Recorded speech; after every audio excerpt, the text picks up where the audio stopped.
जी next problem देखें यहाँ पे हमारे पास टू सेलेक्ट वेरिएबल्स हैं और टू जो है वो इनपुट वेरिएबल्स के तौर पे दिए गए हैं। Implement using 4x1 mux keep A B variables का एज अ सेलेक्ट लाइन इस्तेमाल करना है। जबकि फंक्शन को देखें केयरफुली 1 से लेके 15 तक जा रहा है। मतलब इसमें 4 टोटल वेरिएबल्स हैं A B C and D, जबकि इसमें 2 वेरिएबल्स को एज अ सेलेक्ट वेरिएबल इस्तेमाल करना है। ठीक है, और 2 जो है फिर इनपुट के तौर पे इस्तेमाल होंगे।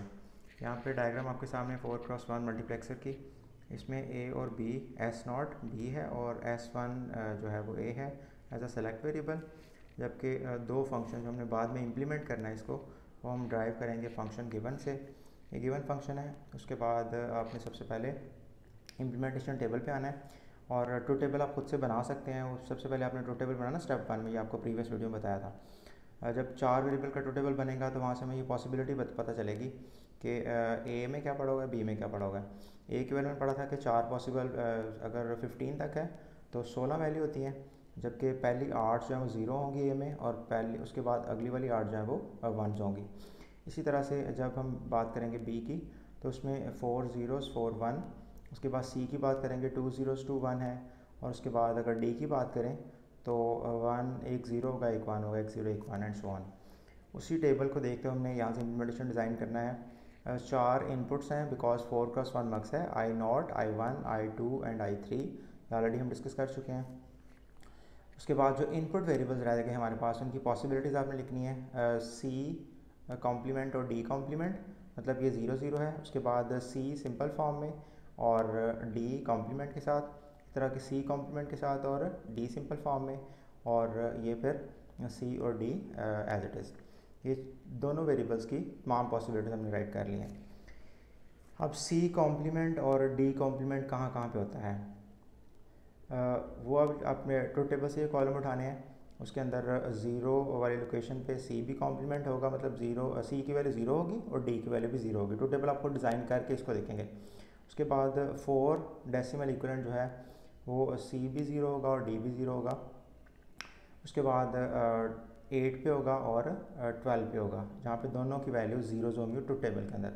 इसी तरह से सी जहाँ पे 1 होगा और डी का कॉम्प्लीमेंट होगा, वो ट्रू टेबल में पॉसिबिलिटी बनती है डेसिमल 1, डेसिमल 5, डेसिमल 9 का कोड और डेसिमल 13 का कोड। इसी तरह से सी कॉम्प्लीमेंट मतलब सी की वैल्यू 0 जहाँ पे होगी और डी 1 होगा, मतलब उसका नॉर्मल फॉर्म में होगा। तो जहाँ पर डेसिमल इक्विवेलेंट 2 का कोड होगा, 6 का, 10 का और 14 का, वहाँ पे ये कॉम्बिनेशन आपको मिलेगा। इसी तरह से सी की वैल्यू जहाँ पे 1 होगी और डी की वैल्यू 1 होगी, वो ट्रू टेबल के अंदर डेसिमल 3, 7, 11 और 15 पे मिलेगा। अब इसमें से आपने कॉम्बिनेशन देखना है कि हमारे पास क्या क्या आ रहा है। जी नंबर 1 मैंने यहाँ पे लिखा है कि C plus C D complement यहाँ से इसके पैरेलल, उसके बाद यहाँ से सी कॉम्प्लीमेंट और डी, ये आ गया जी हमारे पास सी और डी कॉम्प्लीमेंट यहाँ से इस वाले सेल की वजह से। और क्योंकि हमने फर्स्ट कॉलम को स्टडी करना है, I0 के इनपुट फाइंड आउट करना चाह रहे हैं हम लोग, तो यहाँ पे मिला हमें सी डी कॉम्प्लीमेंट और इसके अगेंस्ट सी कॉम्प्लीमेंट डी, ये हमने लिख लिया। अब हमने पढ़ा हुआ पहले कि अगर एक सिंपल वेरिएबल है उसका कॉम्प्लीमेंट है दूसरे का, जबकि दूसरी साइड पे और ऑपरेशन के बाद पहले का कॉम्प्लीमेंट और दूसरा सिंपल फॉर्म है, दैट इज़ एक्स और गेट। तो दैट्स वाई हमने यहाँ पुट कर दिया सी एक्स और डी।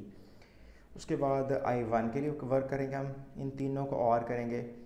तो इन तीनों के लिए ये इक्वेशन है हमारे पास, सी कॉम्प्लीमेंट डी कॉम्प्लीमेंट, यहाँ से पिक किया सी कॉम्प्लीमेंट डी कॉम्प्लीमेंट 4 के अगेंस्ट, उसके बाद 5 के against C D complement, C D complement, और 6 के against C complement D, C complement. इसको फर्दर थोड़ा सा सिंप्लीफाई किया, सी कॉम्प्लीमेंट यहाँ से कॉमन ले लिया सी कॉम्प्लीमेंट, और पहली और तीसरी रो से, या पहली और तीसरी टर्म में से सी कॉम्प्लीमेंट आ गया, यहाँ पे डी कॉम्प्लीमेंट रह गया और इसमें डी रह गया।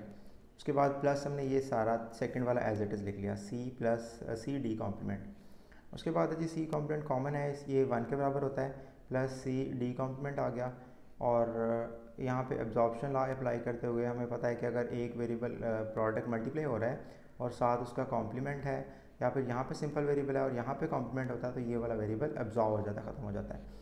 तो यहाँ पे आप डिस्ट्रीब्यूटिव लॉ भी अप्लाई कर सकते हैं कि सी कॉम्प्लीमेंट प्लस सी इंटू सी कॉम्प्लीमेंट और प्लस डी कॉम्प्लीमेंट। पहले इसको इसके साथ प्लस किया, उसके बाद डॉट और फिर इसको इसके साथ प्लस किया, तो सी प्लस सी कॉम्प्लीमेंट 1 हो जाएगा और बाकी रह जाएगा C complement plus D complement. ये हमने उठा के यहाँ पे पुट कर दिया।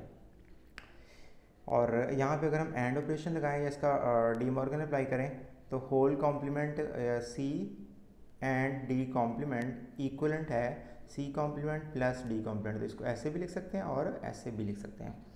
नंबर 3 पे I2 के लिए, I2 में हमारे पास सिर्फ एक ही चीज़ है जो कि सी और डी कॉम्प्लीमेंट है, तो यहाँ से हमने इसको पुट कर दिया। उसके बाद यहाँ पे अगेन 3 कॉम्बिनेशन बन रहे हैं, इसको हम दोबारा से सिंप्लीफाई कर लेते हैं। नंबर 4 के लिए G12 के अगेंस्ट आपको मिला सी कॉम्प्लीमेंट डी कॉम्प्लीमेंट, यह है सी कॉम्प्लीमेंट डी कॉम्प्लीमेंट। आगे फिर 14 के अगेंस्ट मिला C complement D, C complement D, और 15 के अगेंस्ट मिला सी डी। तो ये आ गया हमारे पास। यहाँ से कॉमन लिया हमने सी कॉम्प्लीमेंट और पहली 2 टर्म में से, तो डी कॉम्प्लीमेंट प्लस डी जो कि 1 के बराबर होगा प्लस सी डी। नेक्स्ट यहाँ पे सी कॉम्प्लीमेंट रह गया प्लस सी डी और ये वाली टर्म ऑब्जॉर्व हो जाएगी, तो C complement plus D answer होगा इसका। इसको उठाया हमने और यहाँ पे पुट कर दिया। अब ये इनपुट्स हैं हमारे किसके लिए, I0 पे हमने ये कनेक्ट करना है, I1 पे ये कनेक्ट करना है, I2 पे ये कनेक्ट करेंगे और I3 पे ये कनेक्ट कर देंगे। अब देखें I1 में क्या इनपुट जा रही है। I1 ये इनपुट है मल्टीप्लेक्सर 4+1 की, जो कि C और D का XOR करके इनपुट किया जा रहा है। इसी तरह से I1 के ऊपर C और D का एंड और उसके ऊपर टाइटल, या फिर I1 के ऊपर C और D को नैंड गेट, इसका एंड के ऊपर बार है, that is Y NAND gate इस्तेमाल हो रहा है और ये इनपुट कर रहा है। उसके बाद सी डी कॉम्प्लीमेंट, सी सिंपल फॉर्म में और डी का कॉम्प्लीमेंट करके इसका एंड ऑपरेशन है और उसकी इनपुट I2 में जा रही है। इसी तरह से I3 में सी कॉम्प्लीमेंट डी, जी सी का कॉम्प्लीमेंट हो गया और डी और उसका और ये और अप्लाई हुआ और उसके अंदर ये इनपुट चलेगी। ये जी हमारा फाइनल सोल्यूशन।